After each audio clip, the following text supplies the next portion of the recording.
la journée.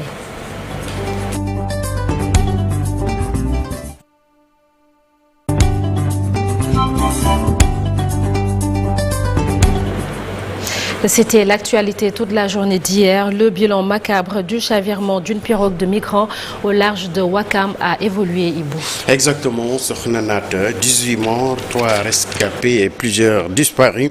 Le bilan macabre du chavirement d'une pirogue de migrants au large de Ouakam donc, a évolué aux dernières nouvelles.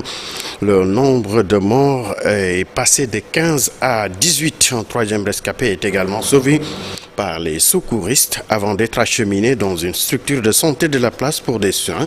Le ministre de l'Intérieur et de la Sécurité publique, Antoine Félix Diome, a informé qu'une enquête est ouverte et que toutes les personnes impliquées seront traquées, en l'occurrence les passeurs, et traduits devant les plus hautes juridictions. Sokhna Nata. Restons toujours avec ce drame, chavirement donc d'une pirogue à Ouakam. Vu la complexité du phénomène de l'immigration clandestine, le gouvernement, à travers son ministère de l'Intérieur, annonce les résultats d'une enquête. Le ministre de l'Intérieur et de la Sécurité, Antoine Félix Diome, était à l'hôpital militaire de Ouakam, où sont déposés les dépouilles. Maïmouna Ndiaye et Alioune Diagne y ont fait un tour. 15 morts, 3 rescapés après le chargement d'une pirogue à Ouakam.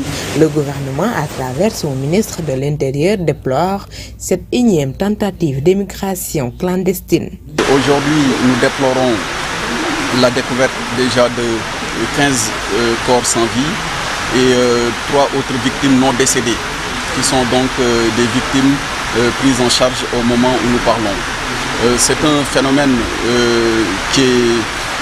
que nous constatons au Sénégal depuis plusieurs décennies. Son Excellence, Monsieur le Président de la République, Macky Sall, a décidé de modifier le décret portant organisation du ministère de l'Intérieur. Antoine Félix Diome annonce par ailleurs une nouvelle politique pour vaincre ce phénomène. C'est douloureux, très douloureux de constater autant de décès pour notre pays, mais il est certain qu'avec la mise en service prochaine du plan opérationnel 2023-2033, nous nous attendons à des résultats probants quant à la prise en charge donc, de l'immigration irrégulière telle que nous la connaissons. Beaucoup de thèses sur les raisons du drame. Le ministre de l'Intérieur dit attendre les résultats de l'enquête. Au moment où nous parlons, les premières informations font état de la provenance de la pirogue à partir de Thiaroye en ayant fait escale à Yarak. Mais tout cela est encore provisoire. Il faudra évidemment attendre les auditions, les recoupements, ainsi que l'exploitation de toutes les données en notre possession plus tard pour avoir une certitude sur la provenance de la pirogue, mais également sur les circonstances dans lesquelles celle-ci a connu l'incident que nous regrettons et qui a entraîné les décès que nous déplorons. Avec la validation du plan opérationnel 2023-2033, l'État du Sénégal espère lutter efficacement contre l'immigration irrégulière. Merci Maïmouna Ndiaye. On en reparle tout à l'heure dans l'actu commenté. Toujours dans l'actualité, la Poste, les clients dans l'angoisse, ils sont dans l'impossibilité de retirer leur argent. Exactement, Sokhna Nata, des clients de la boîte donc, qui interpellent l'État du Sénégal afin que ce problème puisse trouver une solution. En sitting hier lundi, ils ont haussé le ton, fustigeant ce qu'ils qualifient de manque de considération à leur égard. Suivant ces explications de Alassane Dour, leur porte-parole au micro de Mambiram Diouf. Chaque mois, on avait tendance à faire des épargnes là-dessus.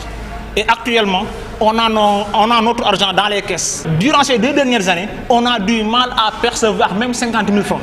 Vous venez un jour, on vous dit qu'il faut... Alors là, on a scanné pratiquement toutes les structures. On a déambulé pratiquement dans toutes les... sans percevoir un seul centime. C'est inadmissible. Alors, nous ne sommes pas là pour commander. Ce que nous voulons, c'est qu'on nous donne notre dû. Alors, encore une fois, on n'a pas là pour manger. En fait, les clients que vous voyez par là ont tous leur argent là-dessus. Alors, peut-être les médias n'ont pas dû bien passer, raison pour laquelle on est moins d'une cinquantaine comme ça. Alors là, nous lançons appel à l'autorité compétente pour que nos droits soient rétablis. La semaine prochaine, on viendra avec d'autres plans d'action beaucoup plus amers là-dessus, juste pour réclamer notre droit.